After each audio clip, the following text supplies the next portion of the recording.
of background. Well, it's a lot of background, but I'm bragging. Dr. Conyers is originally from Manning, South Carolina. He completed his undergraduate degree in bioenvironmental engineering in 2004 from North Carolina A&T State University.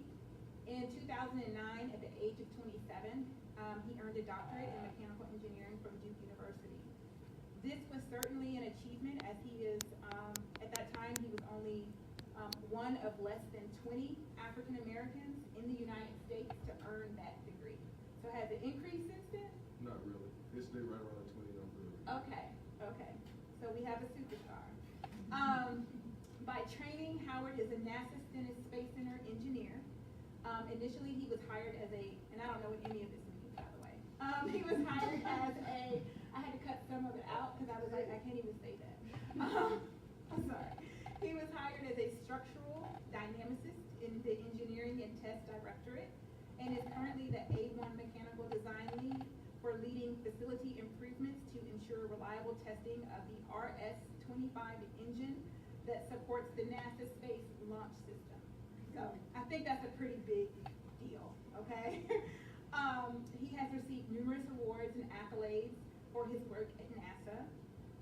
There's too many to name, but in 2017, he was awarded a NASA Early Career Achievement Award, as well as the NASA Space Technology Mission Directorate Innovation Award for his work. So he's like super smart. Outside of work, Dr. Conyers has an equally impressive resume or attributes that make him sought after nationally. One of which is that, as I mentioned to my students earlier, he is a noted traditional South Carolina whole hog barbecue pitmaster. And I've seen him, what was it, grill or roast a pig? Yeah, and it's amazing. I couldn't eat it, but I sure did take it home to Nashville to my family, and they were amazed. He is currently the host and co-producer of Nourish, which is a PBS Digital Studios show on food culture and science of the American South. To date, he has over 125,000 subscribers across Facebook Watch and YouTube.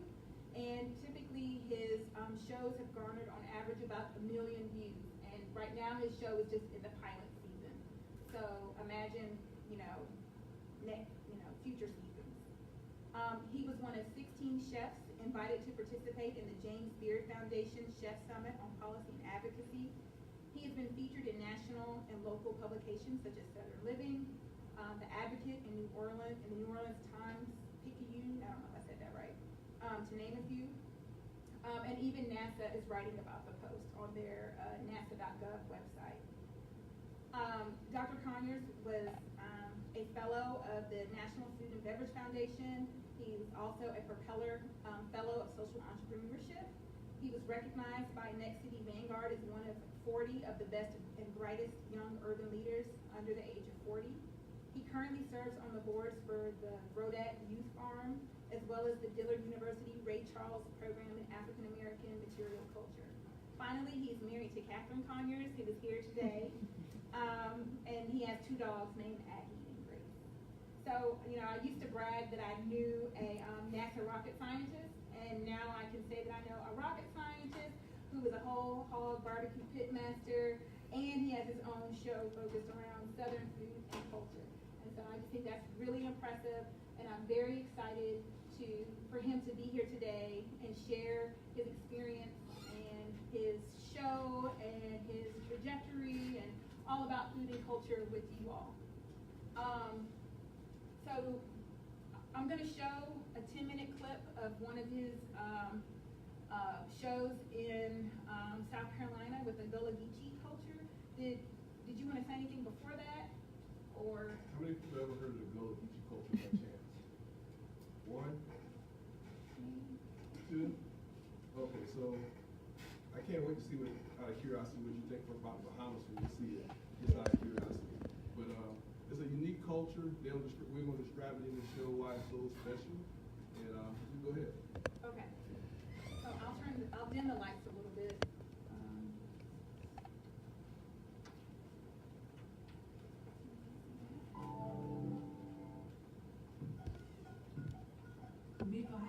a tune for all and the children out there really.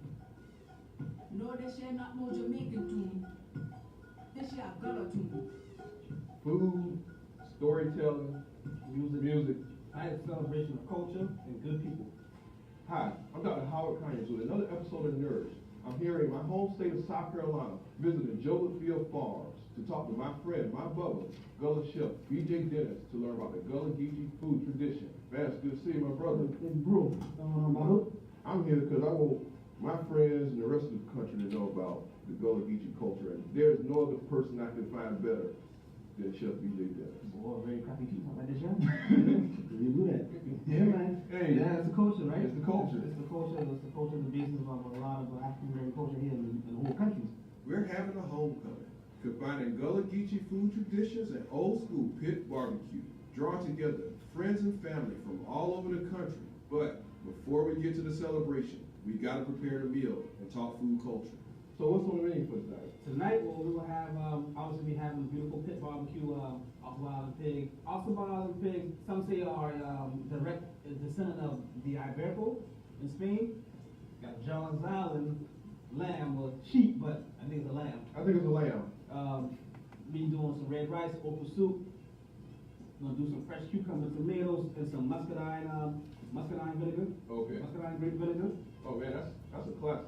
And we will have just some straight up fruit, man. Nice peaches, watermelon, strawberry, watermelon tea, and some ginger tea. So, BJ, help explain to me what is the Gullah Geechee culture. Gullah Geechee culture. Well, the Gullah culture, some people say we held more of our Africanisms than any other African American culture in the country.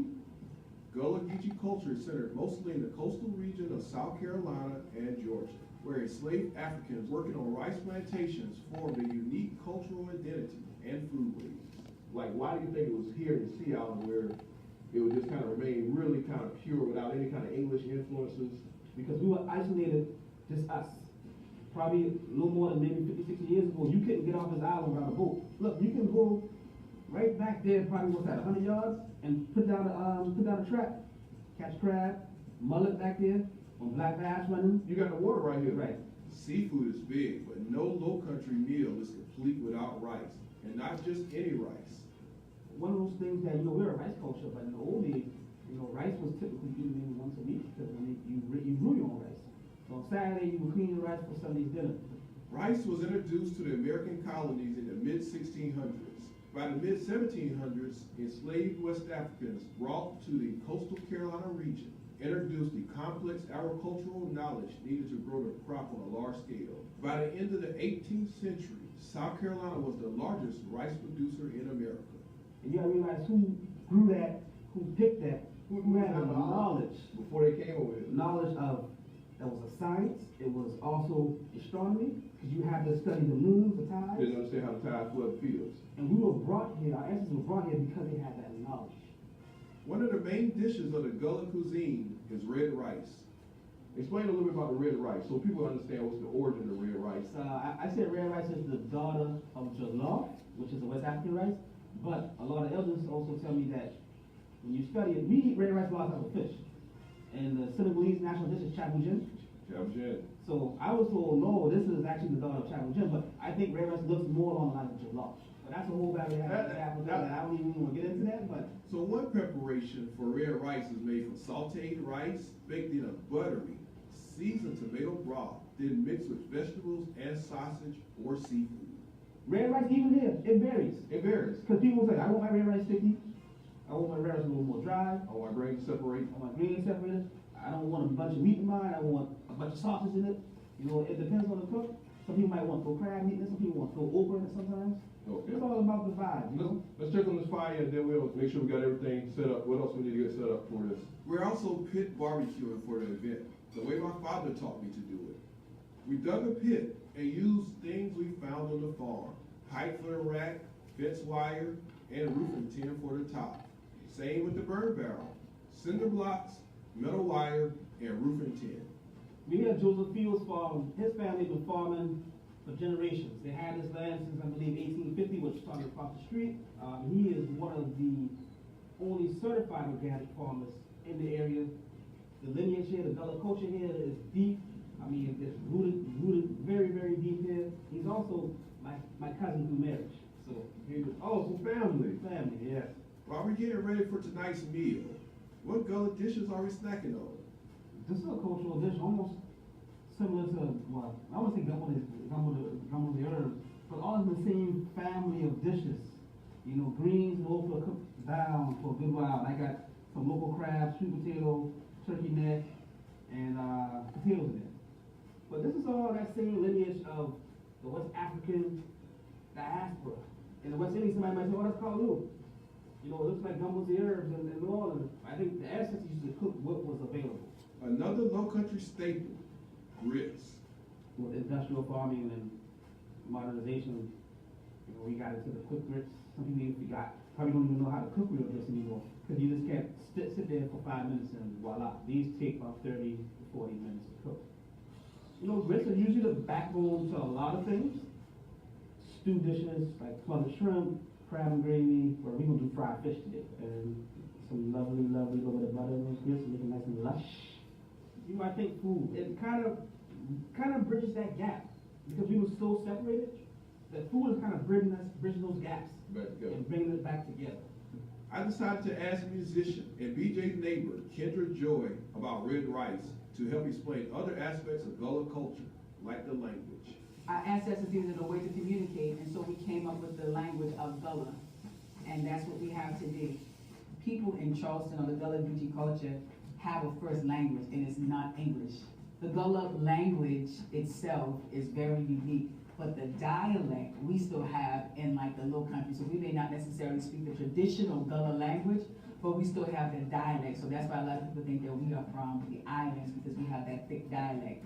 Local handmade sweetgrass baskets are also woven into the culture. When our ancestors came over from West Africa, they were making these type of different things that will help us to be able to do our work a little bit smoothly. Even the rhythm of what's known as a low country clap is essential to Gullah Geechee family and church gathering. That came from, once again, West African rhythms. Give me a popular song that they be singing here. We hear a lot.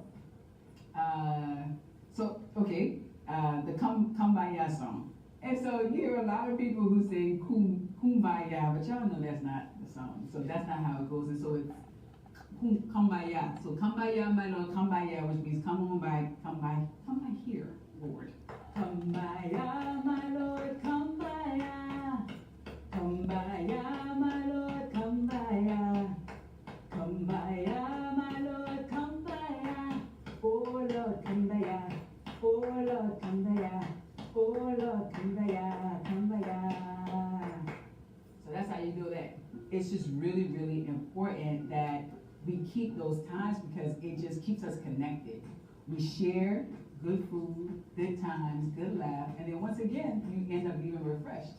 You know, that's part of also my thing is like, you know, I went to culinary school, learned all this stuff, but it's nothing better than the culture. And I grew up there, and when I started asking questions, that was better than any culinary school.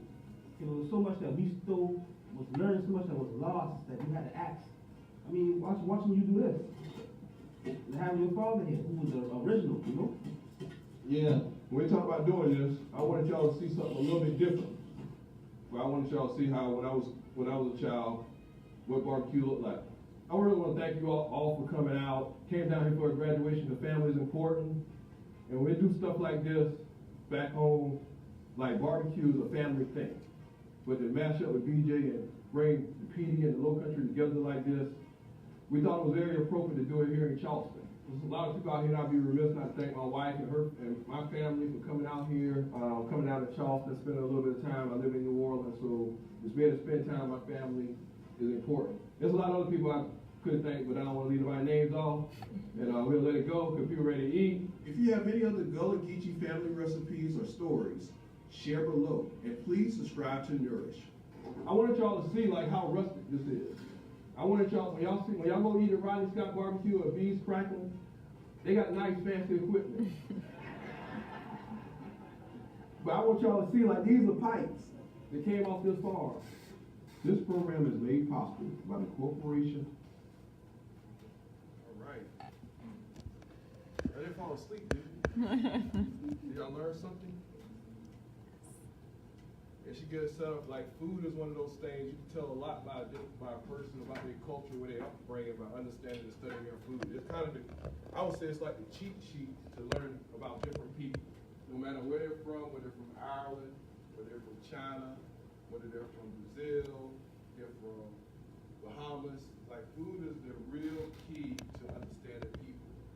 The Gullah Geechee episode was, to me, I have done 6 episodes so far about different topics in Southern food. One was on gumbo, one was on cornbread, one was on eating a tomato, and what's the difference between a homegrown tomato versus a store-bought tomato. And since this is like nutrition class, I figured it was important. When you're talking about Southern food, you really have to understand what is the source of the food, because that really adds a different element of flavor to the pot. Some things we take for granted, and I took a lot of this information that I'm sharing now with the public for granted. I didn't know it. Not that I didn't know it, I didn't appreciate it. I took it for granted, and I assumed everybody knew what I knew about eating. I grew up on a farm in South Carolina. I don't know if Jelana said that. What kind of really helped this all sink in before I get into the talk is, when I graduated from with my PhD, my wife came home before we was married, and she saw a whole hog sitting on the table. And she's from Milwaukee, Wisconsin. And she's a vegetarian.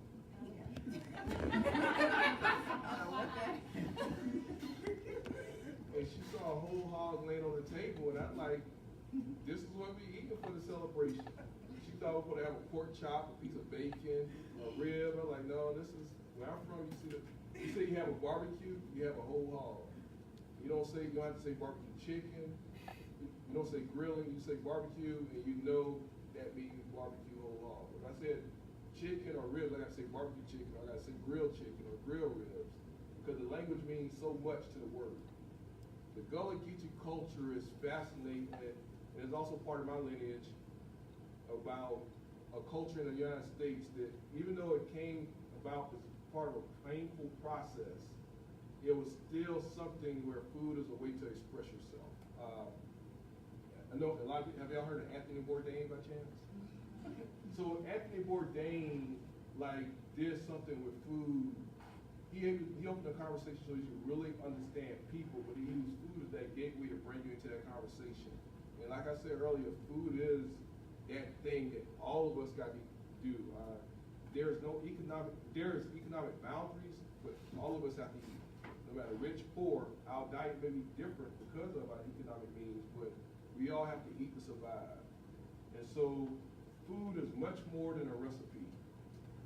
And we'll go through that, and I'm gonna kind of give you some different perspectives of eating in the African American community through my upbringing, growing up in a farm in South Carolina, traditions being passed down to me, and how I present them to you. And I'm present there's not gonna be a whole lot of movies and videos. I'm gonna present you a picture, and you're like, what did this picture have to do with Southern food?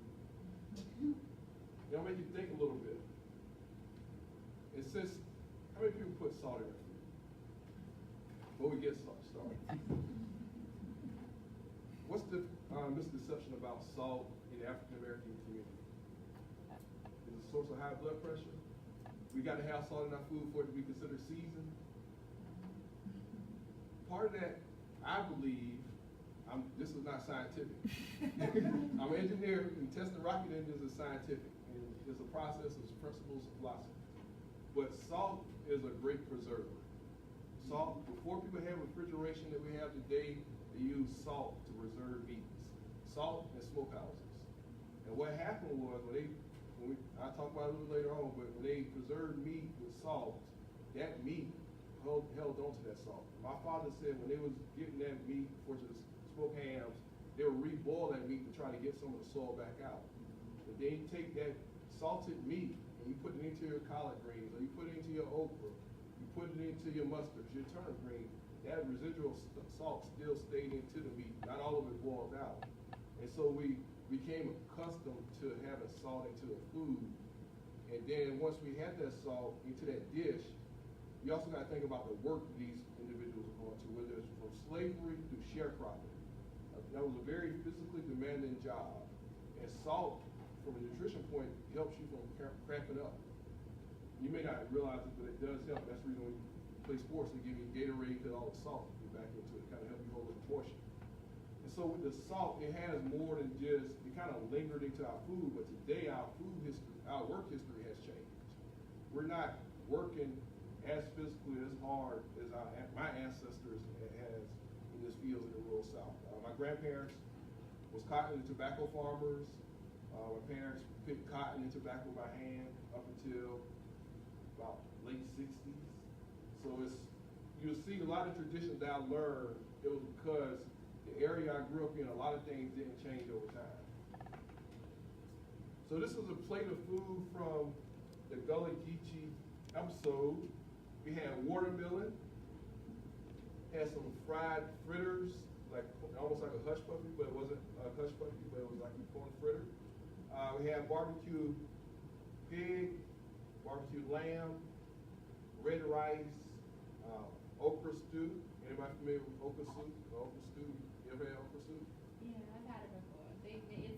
It's an older tradition. They don't do it as much, but yeah, a lot of the older people. Okay. And we had fresh tomatoes, cucumbers, and peaches. And the reason we wanted to bring these particular items to the menu for that particular event was everything on that plate was pretty much in season. And growing up, I ate per the seasons of the year. A lot of my meals that we had in our household, they were very seasonally inspired. Unless we put things up, or we actually we put it in the freezer, because after some point we got tired of canning vegetables. That was one of the things we used to do during the summertime. So Jelana said I was a NASA scientist, and so I guess I just want to show like some of the innovation I was worked on, just so it can make it real to you. Most of y'all probably have cell phones, and you have this word that comes on your cell phone called HDR, which stands for high dynamic range. It helps pictures when you're taking in a darkened light, so you don't have image saturation or washed out. So HDR, we were trying to do this on video, so when we test the rocket engines, we can see inside the plane. So the top picture, you can't really see it. It's super saturated, super washed out. This here, you can able to see all the little eddies that's formed into the rocket engine chest. And so you can Google that video. It's under Hydrus X.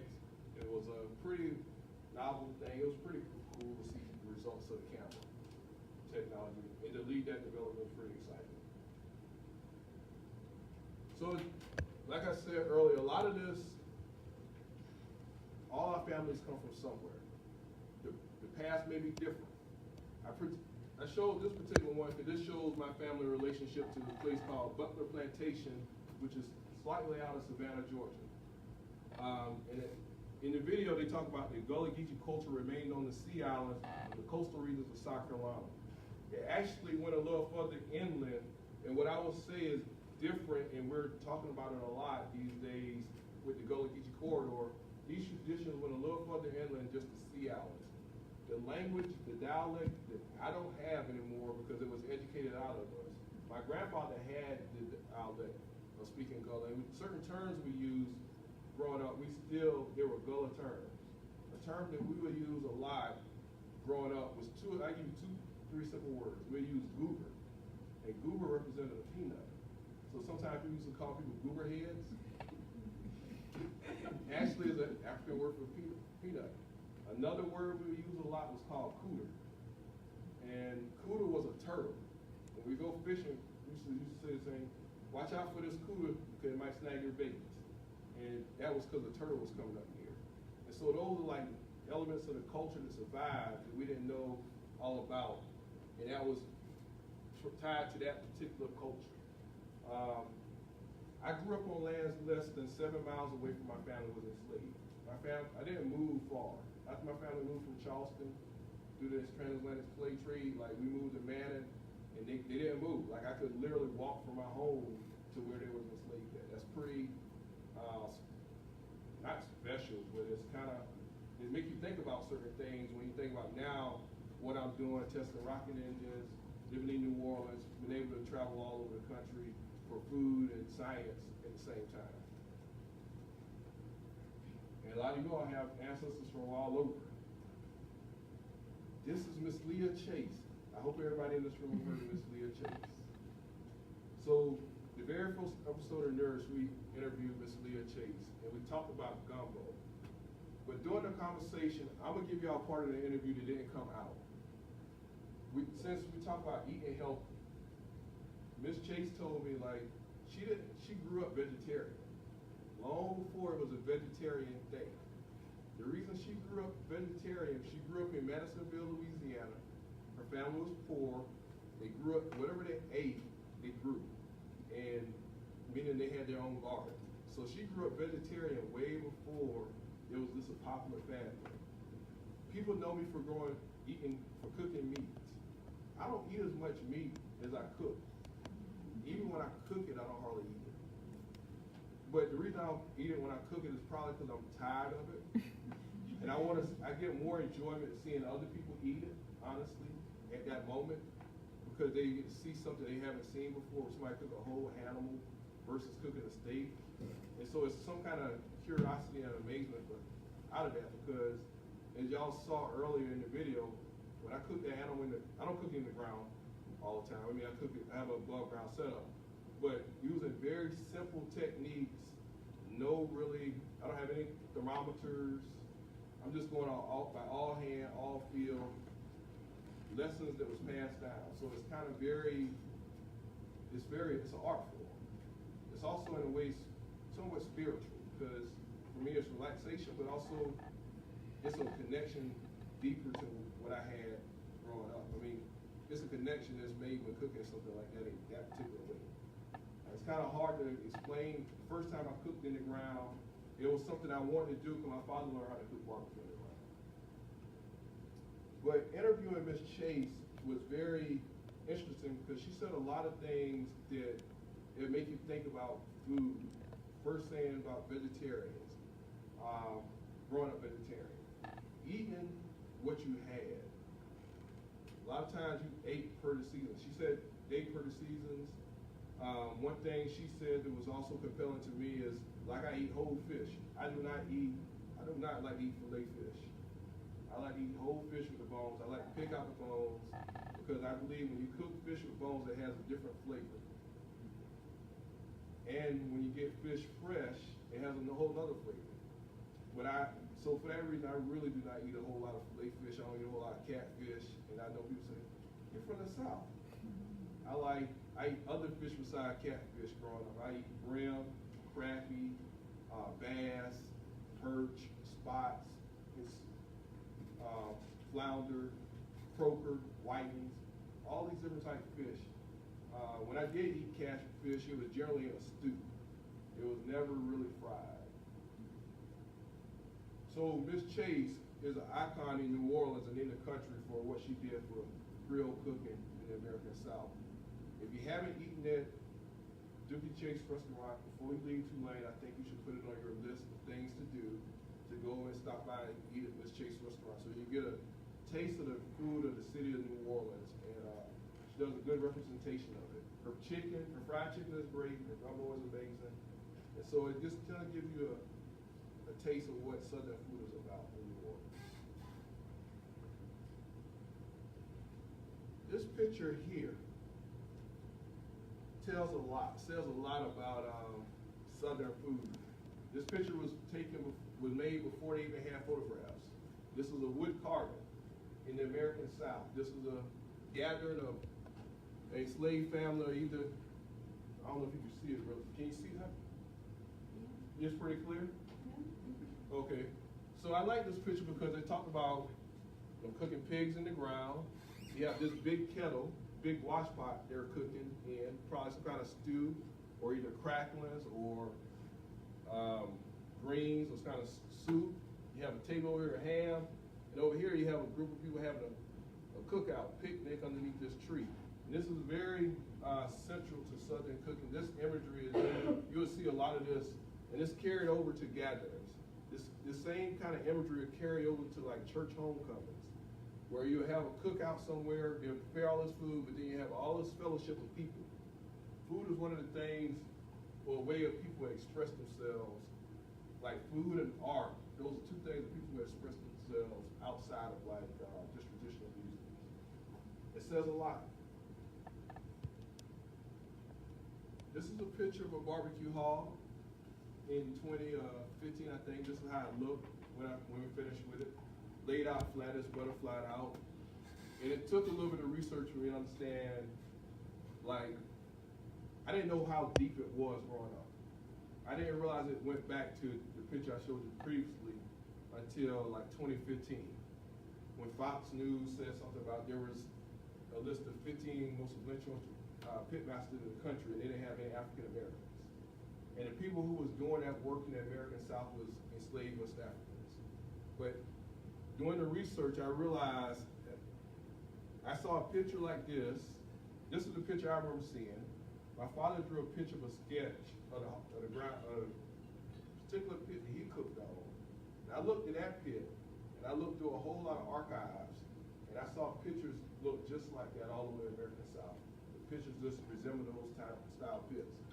And when I started reading old narratives, old books, old journals, they describe some processes, how we slaughter hogs, how we slaughter animals, verbatim. Or if they weren't exactly correct, they had gaps in them, but the gaps I knew because we did it on the farm. And what I would say about slaughtering animals, I believe in the only way you really know your animal these days is if you know your farmer. If you can't grow yourself, you need to know your farmer. I'm trying not to eat as much meat, or I'm trying to know my farmer, but there's an economic divide in that. So, say for instance, when you go into a community, I got this nice chicken that was raised on a farm, a whole chicken. It cost $20 raw, because I knew how it was raised. I knew it was pasture raised and then lived in confinement. But I get this chicken from Walmart, Rouse's, Winn-Dixie, a whole chicken. I might get a whole chicken for $7. There's a difference in that chicken. The $7 chicken has a whole lot of antibiotics. The feed supplement is in it. But this organic chicken that I paid $20 for, it took a whole lot more time to get it up to the size that I can eat. And so that's important when you think about these communities, when you think about, oh, I want to put organic food into their communities. Organic food comes at a cost. And I'm not a big fan of the label organic. Organic is a label. I know a lot of people who had organic food growing up, but it wasn't classified organic. What I would say about organic is I'm not a strict believer on organic, and the reason I'm not a strict believer on organic because I don't want worms in my lettuce, worms in my tomatoes. I get a few worms, but I don't want my whole head of lettuce having worms in it. I'm sorry. They say it's another protein, but I rather have my lettuce be pure and kind of clean looking, but not all these worms. But for a tomato, I want my tomato to look ugly, be all kind of irregular shapes. I don't want it to be nice, perfectly round and symmetric. I want that tomato to vine ripen on the sun. And that's very important when you start thinking about going into these communities, about trying to put in nutritional things. It's definitely, if you go into the farmer's market and you go in there eating per the seasons, it's a lot cheaper. But if you're saying, oh, can we put, so this time of year, it's September, right? No, it's October. October. Things you'll find in the farmer's markets that should be in plenty of abundance. You should have sweet potatoes. You should have you should have peanuts. I like boiled peanuts. I don't know why I said boiled peanuts, but I like peanuts. You should start seeing your greens coming in, where you might see mustards, some turnips. Mustards and turnips for sure. You start seeing a little bit of arugula. For its fruits, you're starting to see persimmons. For its other fruits, you may see it muscadines, but they're on the tail end of muscadine season. Some people call muscadine bullets. There's a type of grapes. So with that, things are very seasonal in nature. Grits. This picture is from Alabama, and they're making grits using a grits mill. And this is kind of special because in the old days, you had people in the community, not every family, farming family, could have some place to process their grits. these grits are grown from different types of corn. And corns come in different colors, different varieties. All grits are not always yellow and white.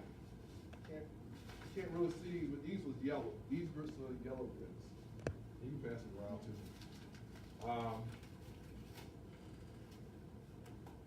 Yeah, those grits are yellow.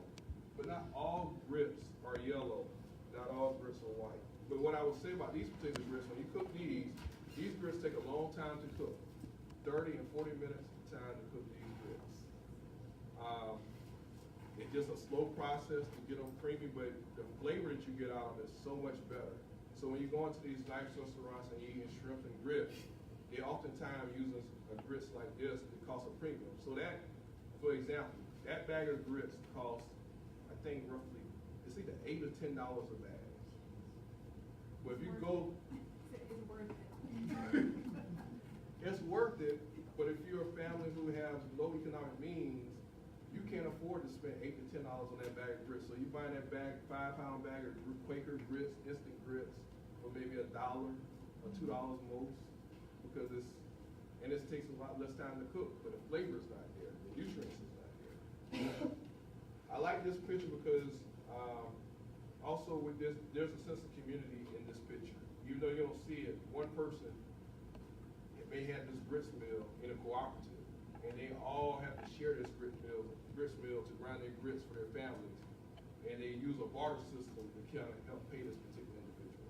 So it's kind of like money is not always exchanged. You need money to survive, but money is not always exchanged. This here, anybody, I want somebody to guess what this picture is. Anybody got any guesses?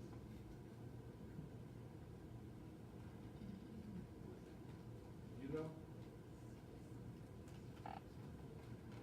How many people heard of cane syrup? This is one approach to making cane syrup. Using a long pan, they'll take sugarcane juice, sugarcane stalks, they'll press the juice, they'll press it out, and then they will put it into this evaporative pan, because they'll evaporate some of the water out of it and the impurities. And so by the time it works its way, underneath there's a fire, they'll work its way through these channels, and by the time it gets to the end, they'll become thick. So this is a quart of fresh cane syrup made in Louisiana. This syrup says upon opening, you must refrigerate it. When I look at the ingredients of this particular syrup, there's only 2 things in this syrup. And 2 things, well, it's only 1 thing in this bottle, just pure cane juice, nothing else. I look at another cane syrup, that I buy from the store, that I used to love growing up and eat. It has invert sugar syrup, whatever that means, cane syrup, and potassium sorbate. And they said they have parentheses preservative. So there's a difference in what you have in that bottle versus what you have there. But you pay a premium for this particular cane syrup. He makes it in small batches. So, and they also have another approach to making cane syrup.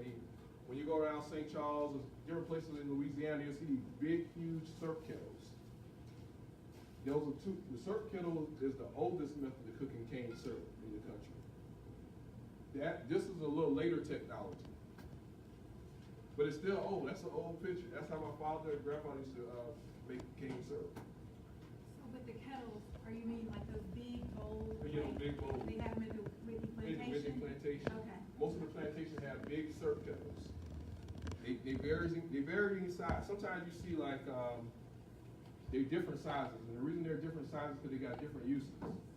When they were making granulated sugar, you started out with a huge syrup kettle, but you had a series of smaller syrup kettles that you have to transfer the hot liquid down to until you get it to crystallize. And they call that process the Jamaican train process. The Jamaican train process. And a lot of enslaved West Africans got burned with making granulated sugar. There was a Creole man of color named Norbert Rouleau who made this evaporative cooling process to make granulated sugar.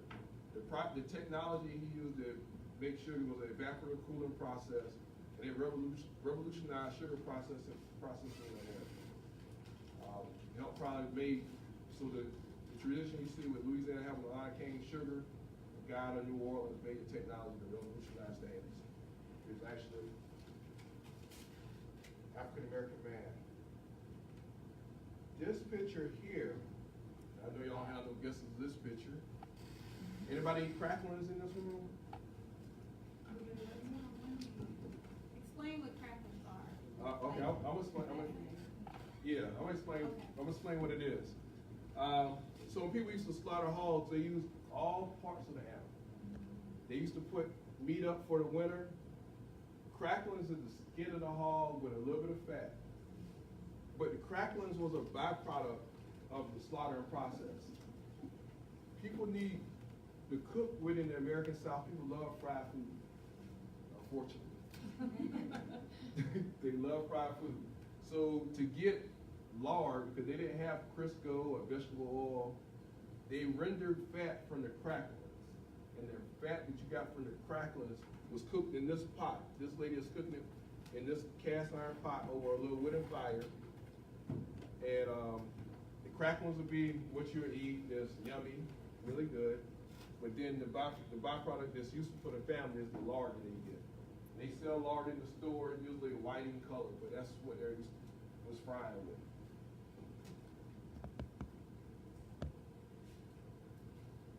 This picture here is a family going into their smokehouse. Their smokehouse was also there where they stored their food ingredients, whether they canned goods. A lot of things families do.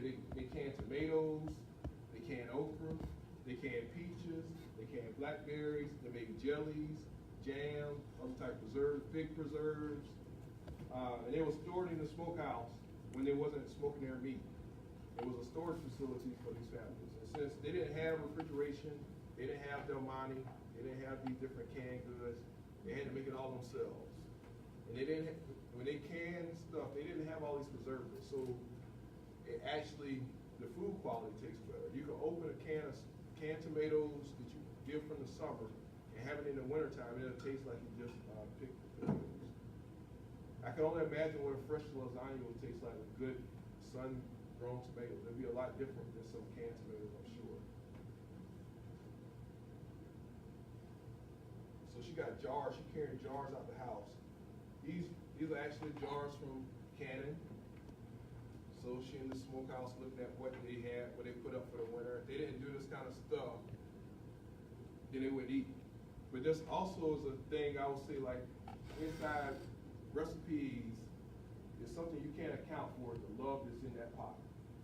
When you put this much labor from the making the cane syrup, to killing, raising the animal, to slaughtering the animal, to putting it into your smokehouse, there's a lot of love from, it hadn't even made it to your table yet for you to eat. So it's a lot of love in those dishes. And that's a kind of intangible ingredient that some people don't think about. When your grandma's cooking for you for a celebratory meal, she's putting a lot of her time and love into that particular pot. She's spending all day for you to eat that particular dish, or 2 or 3 days, depending on what time of year it is. But she looks forward to it, and the family looks forward to it. So it's one of those special things that food is, and in all cultures, not just in African American culture, all cultures have this fellowship around food. I like showing this picture because I want to give y'all a little more perspective of cooking in the ground and why it's important and why I wanted to go through that process. So the picture to the top left is from 1944. That's in North Carolina. They're cooking pigs, 10 pigs in a row in an earth dug trench. That pig, the 2 top images look pretty similar, right? In the history books, they don't talk about the processes of how to get from here to here. When they was passing on knowledge, I think you all appreciate this, there weren't much Google or YouTube to pass on this knowledge. There are plenty of YouTube videos now to cook this barbecue, and I made one too, PBS, but there's a lot of steps that's missing. But they had to pass it down, and so like there's a lot of cultural connections to food when you pass it down in an oral way. And so I encourage like each of you, like if your grandparents are alive, you got aunts and uncles, talk to them about like how they prepare their foods, because they may not think about how they prepare their foods. They may take it for granted. So one of the things I talk to my parents about these days, I say y'all really eat unhealthy compared to when you all grew up. And I would say not from the standpoint of eating like fresh vegetables, but they will be quick to say, I'm going to the grocery store and get a pack of pork chops. And these pork chops, they knew they was raised in a commercial facility. Versus when they were growing up as a young adult, they had a farm, and those animals came from that farm. Or we'll go buy a bag of apples, or we'll buy a bag of oranges, or we'll buy watermelons, but we don't know what pesticides they put into those watermelons. So I always kind of joke, my parents were like, y'all used to eat a lot healthier than y'all do today. But they said when you work as hard as we did on the farm, that you did not want to go back and go through that lifestyle again. So to me, that shows that, you know, we need to be more appreciative of the farmers that are doing the work, because it is so labor intensive. And we had a guest speaker last week before last, Caleb Hill. He's with Okaboo Produce Company, and he said that people these days are disconnected from their food and where it comes from. They think that the fruits and vegetables almost like grow on the shelf. And so we need to be, you know, thinking about or taking into consideration where it comes from, how it's grown, and those types of things. So what you're saying like resonates, and I hopefully helps my my students see those connections. Yeah, that's very true. And there's a big disconnect in food sources these days. The sourcing of food, knowing where that food comes from. I mean, I asked some of my neighbors. I mean, I had a little garden one time on the corner. A lot of my neighbors didn't know what crops they were seeing. Like I think I planted like cucumbers, squash, watermelon. They used to walk and look at the things in amazement. And then I had to put a little legend up because I realized they didn't know what they were seeing. I could look at the plant and say, oh, this is okra, this is cucumber, this is a tomato, this is squash. But a lot of my neighbors did not have that connection to the land. One more comment, and I'll be quiet. Okay. I once had a study participant who I showed some images of dark green leafy vegetables, and she came up to me and was like, I know afterwards, she looked at all the photos and said, this is what spinach looks like? And I was like, yes. And she was like, I've only seen it in a can. And she was like, you know, middle-aged and had never seen fresh spinach before. That's So not uncommon. Yeah. That is really not uncommon. I'm not surprised to hear that story at all. I used to be, but not anymore. Yeah. The other thing I'm kind of, like a lot of people on the health tip eat rice. And we used to eat white rice. But the more healthy rice is the brown rice, because they didn't process all the bran off of it. So this is Carolina Gold rice. It can really be pretty all white, nice and pearly, but when you strip some of that bran off of it, you're stripping your nutrition. But it takes a little bit of education to get people to want to buy into eat into this bran rice without the knowledge of knowing that's where the nutrition is. In the old days, they used to eat the bran rice when they was processing it by hand because they knew that was nutritional value.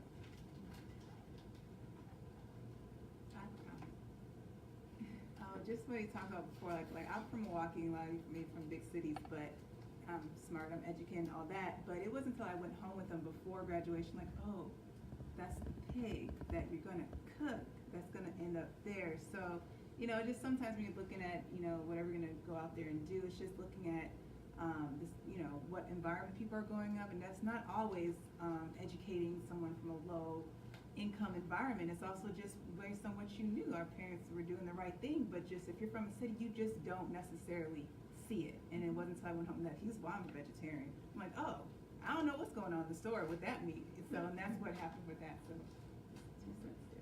Yeah, so and even in the rural areas, a lot of people in the rural areas don't really know anymore what their food looks like or where it comes from.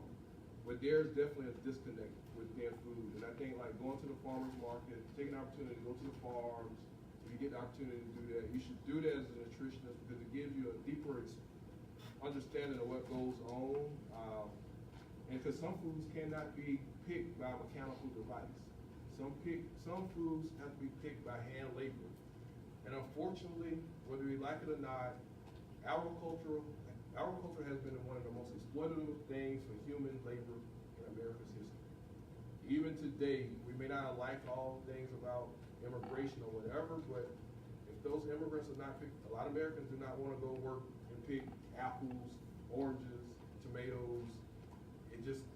Or you can use a machine, but the flavor is not going to be there because they're picking the tomatoes like 6 weeks early, and then you gas them, and so the flavor characteristic is not there. So agriculture is very exploitative. So when you find a farmer who's trying to do things ethically, you may have to pay a little more if you can.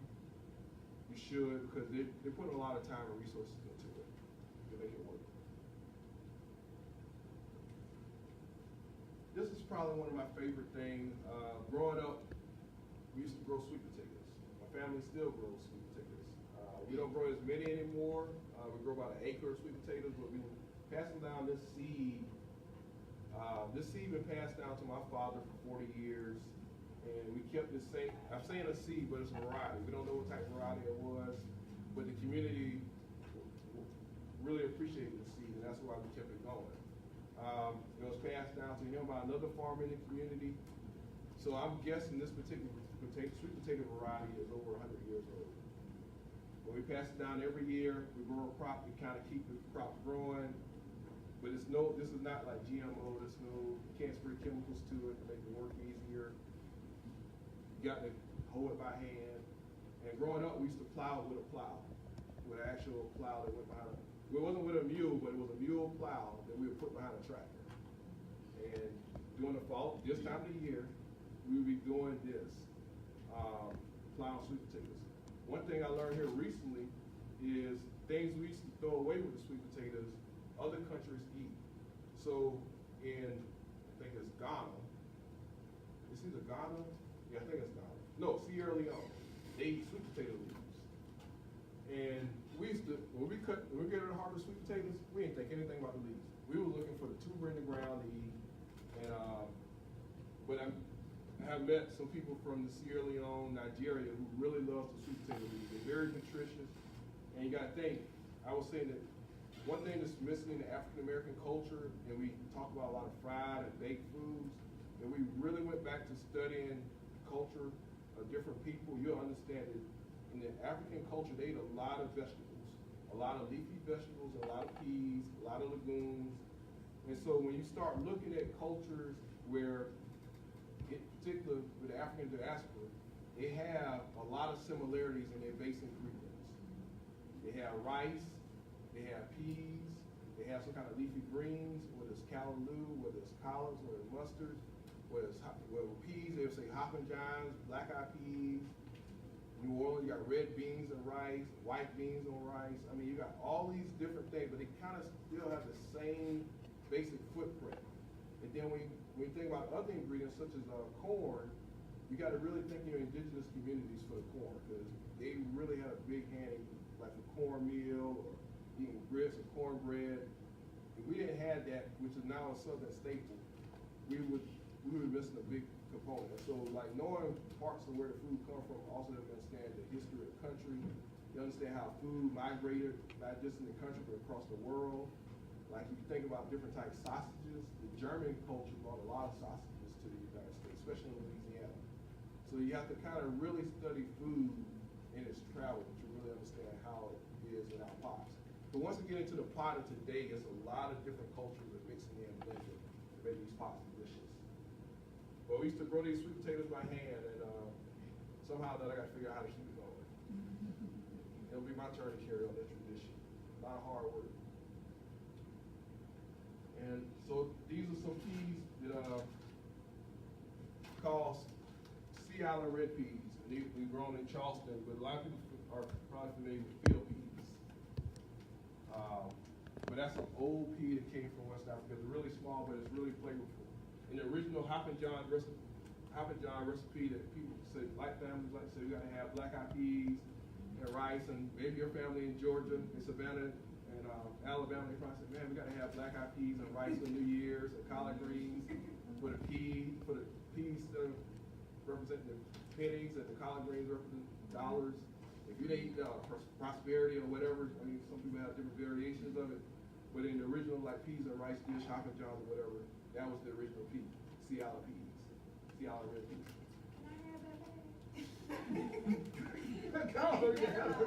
I need to cook that bag. But I'm coming over. you come up, it definitely has a different taste. If I make Papa John's with those peas and that rice, it's a different flavor. You'll like it a whole lot more. And the last two things I will show you all is from the Gullah Geechee culture is these two things. Like now it's an art form, but this particular art of weaving baskets came over in people's heads, and they used these items when they made useful items for sweetgrass baskets. Anybody ever go to Charleston, you'll start seeing women and men selling these type baskets on the side of the road. They're very expensive. They should be very expensive. They go through a lot, not only sewing to make these baskets, they got to go collect the materials and who knows what, in like basically swamps to get the materials to put these baskets together. This basket here is called a rice fanner. So when making rice, they had a process for making rice by hand with a pestle and mortar. They would crush the rice to get the initial hull off of it, and then put it in here and fan it out so the shaft will come off the top. Then they'll put it back into the pestle, into the mortar, because the pestle with the stick, and they'll polish the rice to get it more white. And they'll do this again. And this was a useful item in the culture. They call this a fanner. But if you see those baskets, they should charge you a lot for those baskets. They charge me a lot for them, they should. And it's worth it. I mean, they put a lot of time into it. This is more of a decorative piece these days, but this is what you could do a little bit of creativity. And it's the same kind of creativity you can put into your pot. And so they took that, making something simple, not simple, but very artistic for a tool they need to process grains. And you see basket cultures all over the world. It's not just an African culture. You see Native Americans, indigenous communities making baskets. You see people in the Caribbean making baskets. And then a lot of them have a lot of similar patterns for as like a coil structure. They all use this kind of same technique. And in this particular basket, there's 3 different materials in there. There's pine straw, bulrush, and sweetgrass. And so they use the materials they had here. And it's kind of the same thing with food. Where you're from, where your family lineage is from, they may not have all those ingredients to put into their current pot. So they make adaptations based on where they are currently. And where you're in a new place currently, sometimes you try to keep the basic elements there, but you may not have the same seasonings. You may not have the same herbs. You may not have the same spices. So you kind of adapt to the land. You may not have the same meat or protein, but it's kind of like where you are dictates what you eat. And so like being land, close to the land, being in the middle of the country versus being here on the coastal region, you don't see more seafood and fish. But if you get up to Ohio somewhere, you'll see more like pork, cows, sheep, things that could survive on land. And so like land and geography plays a strong part into like cultural influences. And so I think with that, if y'all have questions, I don't want to bore you all. I want you all to ask me some questions, pick my brain if you want to. We have about 10 minutes for questions, and I really look forward to your commentary. We have people from all over the United States, but also here today we have representation from Latin America, the Middle East, Pia going like this, Africa, West Africa, Asia, from all over. So please ask questions or give commentary, everybody. I mean, I have a comment, but I want to let the students go first. They don't have any. Okay. Okay. So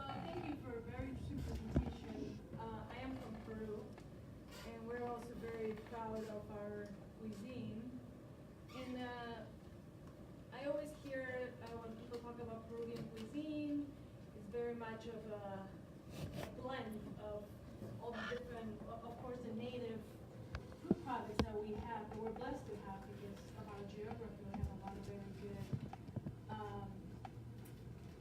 native products, including 3,000 varieties of potatoes, that's probably everybody knows the root for. But our cuisine itself has been influenced by a lot of different immigration patterns. So obviously African slaves, Chinese immigrants, and Japanese immigrants. And a lot of this that you were talking about kind of ring a bell. So I think I'm gonna go and investigate a little bit. I can totally identify what portions of our cuisine are influenced by Chinese, for example, or Japanese, but not much about African. So And thank so you. you- Now I'm gonna do my research. You can kind of think about it like when you start seeing curry in a pot, for example. That most likely coming from the Indian part. The African part, you may see a lot of peas, a lot of leafy greens. Sometimes you may see fritters. One of the comments somebody made on the show one day for Nourish is arepas. I mean, I'm not saying it right. Arepas or arepas? Arepas. And so so in the South we have something called a hoe cake, which was basically like a cornmeal, almost like a cornmeal pancake, basically. And in, I guess in Central America, they would call it arepas. And I'm like, very similar item. I never thought about looking at them like side by side. I think this like a very dark, honey syrup. I mean, we use that a lot, and I have never seen it anywhere except for New Orleans. I guess it's not popular in other cities in the U.S. What is this? The Cane syrup? cane syrup. So you would see it, like, you see it in New Orleans. Like I eat a version of cane syrup. I ate that version of cane syrup growing up, but we also had somebody who used to make cane syrup fresh. But I would say you would see it a lot in the Southeast. And you may not, I don't know when you came to the United States, you may not have seen a lot of cane syrup in the city areas. In the rural areas, you'll find some cane syrup still, a lot of cane syrup being served around the South because they have a memory of that. They didn't have Miss Buttersworth or Aunt Jemima. But then when you get to the Northeast, you have a lot of maple syrup or sorghum molasses or molasses in general. So it's kind of like where you are. Like cane syrup was probably that primary sweetener in the American South. Every family where there was sharecropping and farming, they had their own stand of sugarcane because that was where they were getting their sugarcane syrup. That was where they were getting the cane syrup. Any other comments or questions? Well, I have something to share. Go ahead. As you said that the way you cook the pig in the ground, we just have same thing. I'm from Pakistan, but my culture is kind of related to India, but when it comes to more inside cultures, they're very different, and it's quite similar the way you showed. And then when you said about salt being a preservative, we do the same thing, and it's in my culture because the winters are long. So what they do is they put the salt on the animal and make sure that it's in some cold place, and then they use it throughout the winter, and it's very energetic and make sure that you feel hot and you have the energy to go through that winter. So yeah, that's kind of. Yeah, and so when they would slaughter animals, they would only slaughter animals for the family during the coldest day of the year. The reason they did the coldest day of the year because they didn't have refrigeration, and so you needed the cold weather would prevent the meat from spoiling. Like you couldn't kill 10 to 15 hogs on an occasion during a summer day because they might spoil because they didn't have refrigeration. So they would wait in like January, February, and they would pack it in salt. Very similar. I mean, certain things are universal. I mean, it may be done a little differently based on the region you're in, and I think that was a great point you brought up about like cooking hogs in the ground as well as preserving different meats. But salt was one of those key ingredients for preserving things across the world. That's the reason it has such a large trade value. Like some places, people said salt was a monetary form in certain places just because of that value it does to preserving food. Where they have salted herring, salted pork. Salted herring is one of those big things. So when the places weren't cold, like in Pakistan, they would smoke the meat to dry it out further. And that's where you get that smoked meat from, almost like a jerky, because once you get all the water out of it, no bacteria can grow in it, and then the salt will prevent any more bacteria from forming. So it's a lot of science embedded into like meat preservation. And yeah, there was no need to add something else because the salt was making it delicious, and there was no need to add anything else or any salt. Correct. Any other comments? I was gonna talk about like it's very similar. I grew up in New Jersey, and so like we lived next to a farm, so everything we ate was like basically what like our neighbors grew and stuff like that. And like we both had like farms, and there were farms all over. So it's the availability of all that produce was nice, but I can see how like there's people wouldn't have the same availability depending on the kind of soil that you have and things like that. So like in the summer we always had like great corn and tomatoes and a bunch of other things like blueberries and whatever. But it is all geographically dependent. And I think that's super interesting because you don't see a lot of the same vegetables grown in similar areas. So it was different coming down here and it being so common to see collard greens and things like that, where that was never something that I grew up growing. That's true. Did you say what got you into this? You're not working in nutrition normally. So I've been cooking whole hogs my whole life. Yeah. I grew up on a farm. What got me into food? A couple things got me into food. Got me back in. Documenting it too. Hold on real quick. Okay. So officially the class is over. So if you have to leave, then that is fine. But if you want to stay for a couple more questions, then that's fine too. So just saying. But okay. Continue. Okay. All right. So what's kind of started me back in the food thing, moving to New Orleans, a very food-centric city. I did a barbecue fundraiser, got involved in a barbecue fundraiser called Hogs for a Cause. And people start really becoming really excited about me cooking whole hog. And I'm like, rocket science is cooking whole hog. I don't really understand what the excitement is about cooking whole hog. I mean, like, everybody cook whole hog. No. That was not the thing. Everybody wasn't cooking whole hog. And so that kind of piqued my curiosity to get back into cooking whole hogs again. I always loved it as a kid. I mean, I cooked my first in 11 by myself. Then what happened, one of the things that really became pivotal to me when I started doing more research on it, I was trying to back up some of the oral history because sometimes you'll be challenged when you talk about certain things. And with being challenged, being of African descent, my ancestors were not allowed to read and write. So a lot of stuff we passed down was oral, and so we had like little tidbits of information. And so to back that up, I was trying to read everything I could, and then I think the turning point was when they listed all these pit masters, and I look at barbecue across the country. All the historical documents said it was blacks involved with barbecue. And even in America's darkest history, barbecue was one of few ingredients that people will cross racial lines. Through integration, you'll find white families coming to eat barbecue with black families or black businesses and vice versa. But the barbecue is good. And that was one thing that was pretty prevalent all over the South. And but seeing the omission, because oftentimes in all the documentation, they would say it was somebody black who was cooking on the pits. And that was like, wow, I kind of got back into it, because when I look at the modern barbecue landscape, I don't see a whole lot of black pit masters being recognized for their contributions.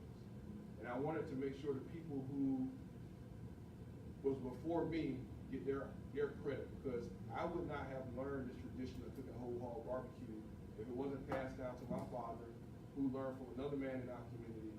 I could trace my barbecue lineage almost 100 years, which is kind of remarkable when you think of it. When I can hardly trace my family lineage only about 150 years.